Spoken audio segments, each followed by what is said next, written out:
Nag-iipon po tayo ngayon kasi sinisimulan po, tinulusan dati isang mahalagang kampanya.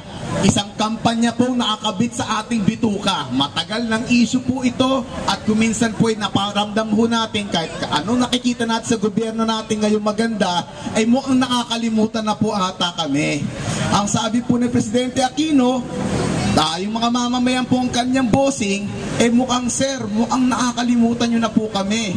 May mga batas po, katulad po ng batas ng mga NARS, na dapat po ang minimum wage ng NARS, ito po ay batas naman, SG-15. Bakit po ang mga NARS po namin, hindi pa nga mapermanente? Katakot-takot din naman po kami ng mga pasyente.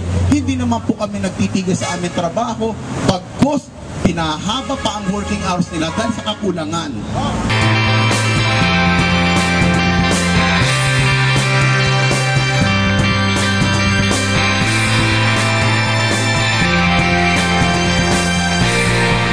Paano rin naman po ang mga doktor? At ang doktor din naman po sinasabi na kailangan din naman nila mabuhay.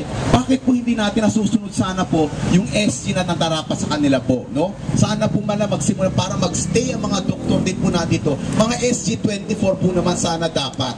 Kami naman pong ibang manggagawang pangkalusugan ay humihiling ng increase ng 6,000 across the board. Hindi naman po ito imposible at hindi naman ito walang kadahilanan. Nakikita naman po natin ang pagtaas ng presyo ng gasolina, pagtaas ng presyo ng pamasahe. Alam din naman po natin, marami po dito po nakatira, hindi na lang po sa Quezon City.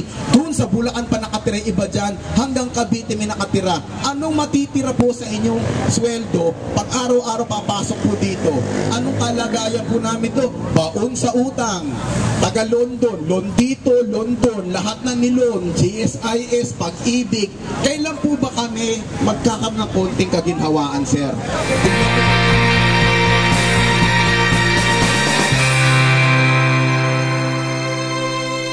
Nananawagan po kami sa lahat ng government employees at sa mga pwedeng sumuporta po sa amin dito, itaguyod po natin to. Ito'y makatarungang laban, ito'y just. Presyo ibaba!